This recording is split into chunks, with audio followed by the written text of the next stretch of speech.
Banking Part 2.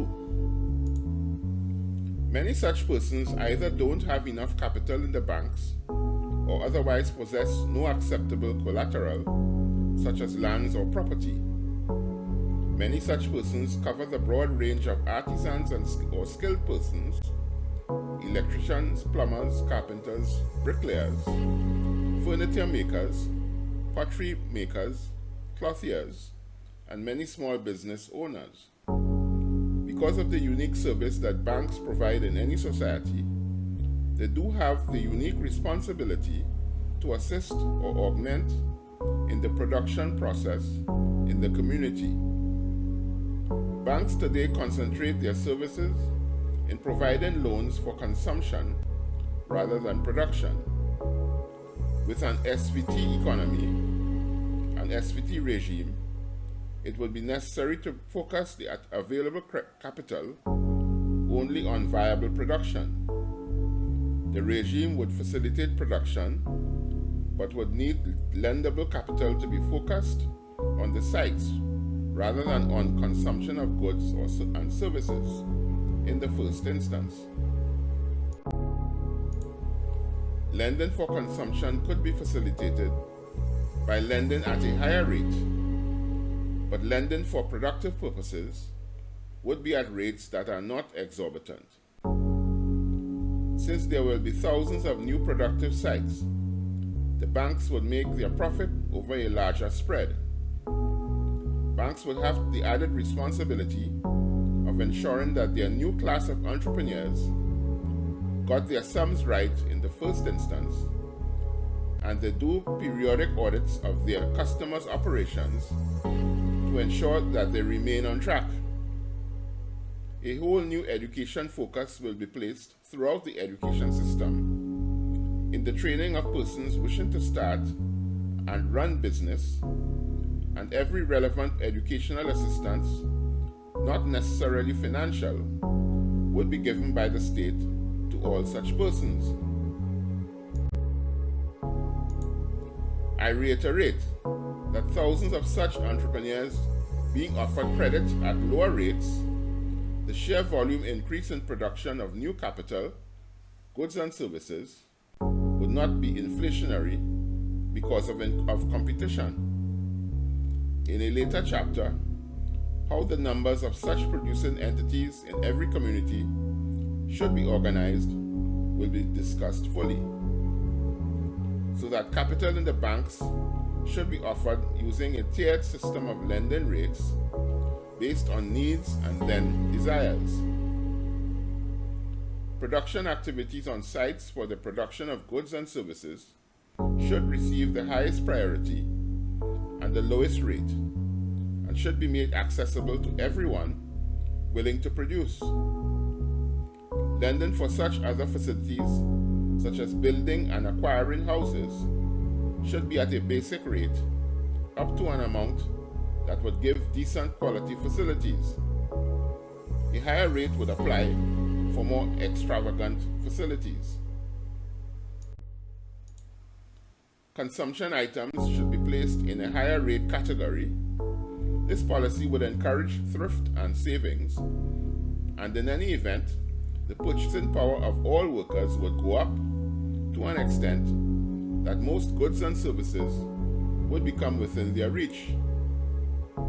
When men and women see that the basic amenities that provide for the adequate provision and sustenance of their families are being met by SVT, and new people-friendly policies of the banks that focus on one's propensity to work harder rather than what one possesses, then the society will begin to prosper in short order.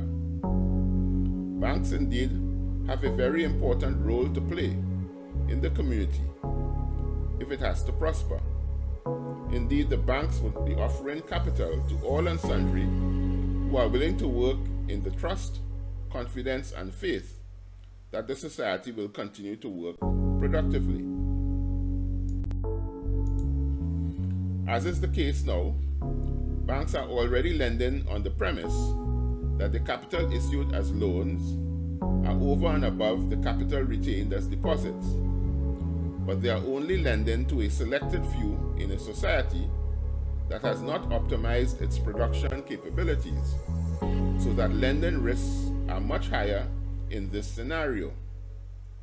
If they want to lower this risk, as they are always tending to do, they must increase their lending base and ensure that more of their depositors and debtors are working more productively. A further way to ensure this is to offer the bulk of their loans for production purposes and encourage savings for consumption. One can envisage that institutions such as the local stock exchange, the small business development company, the industrial development companies, TIDCO and ETEC, would all receive a great fillip by increases in their numbers of customers, which SVT and this new banking policy would bring about. Venture capital organizations, insurance companies, as well as building and loan societies would benefit similarly. They all would have the added responsibility of educating their customers, making them more creative, innovative, as well as prudent in all business matters. This entirely new way of looking upon production will confirm that money is the servant of credit and not the other way around. Credit facilitation can take place easily when the factors of production come together easily. Credit is scarce when this is not the case. The state then must make the banks make credit available for those who are willing to produce and not for those who have the collateral only, because the true collateral is production itself, which can best be provided when citizens are willing to produce and have the means to produce.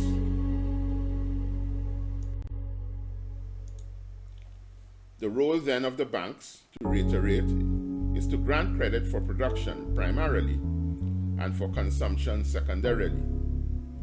If they do their business this way, the nation's resources of labor and capital will never be overstretched or unemployed, so that, for instance, lending to persons or corporations for speculative land deals or projects will be a thing of the past, as bank officials will now qualify loans based on new criteria that is in concert with the country's national development.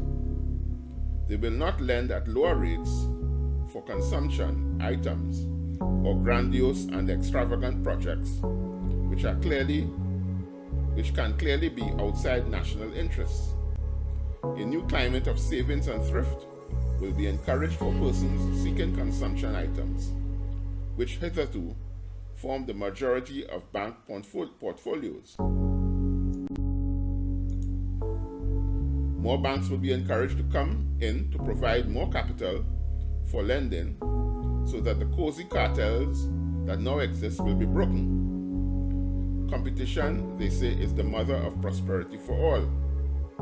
The portfolio of bad loans that most banks carry on their books would be reduced considerably, as businesses that are failing can quickly be absorbed by similar businesses seeking to expand their operations. Because of the general financial health that would obtain, it would be far easier for the businesses to change hands or merge than is the case today, where there is no such health and many are finding it difficult to stay afloat. Most importantly, businessmen would understand and trust this new banking modus operandi and would not require such detailed and mechanical supervision. And because businesses would know that there are many similar operations willing to take over their operations, they would not or would do all in their power to ensure that their entities are run on sound financial principles. To repeat, banks would now only be interested in projects that are towards the development of the country. No longer would they lend for land speculation, for example, as it would now be impossible for such borrowers to hold onto these lands and await the highest buyer because of the user charge that SVT would imply. Speculators would no longer see this as viable and would have to engage in bankable projects. Banks would also not be subject to land deals gone sour that usually attend the bust aspect of the boom and bust cycle. When this happens, banks usually have to take back properties and place them on the market at peppercorn prices. The whole economy suffers, especially those persons who would have had their properties foreclosed upon.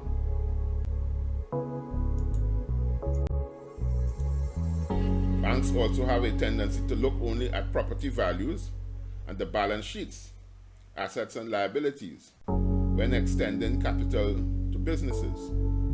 This practice will have to be enhanced to also look at the overall efficiency of the business to see whether they are employing their assets in an efficient and effective manner. Because of the increased competition in the marketplace, banks would now have to look more studiously at a company's operations to determine when additional credit will be optimally utilized. Because of this enhanced function, banks will be playing a more meaningful role in the development of the country.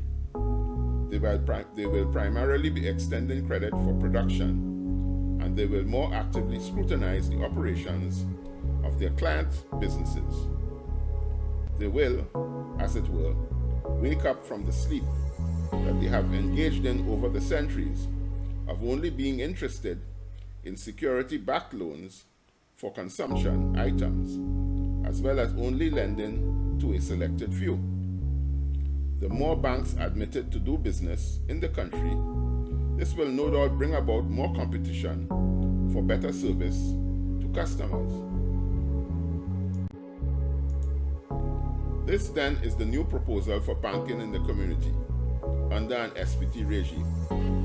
If implemented, it will transform the landscape of the country. You can get more on this subject by accessing our flagship course, Nature of Society, whose link is in the description profile bio. Thank you.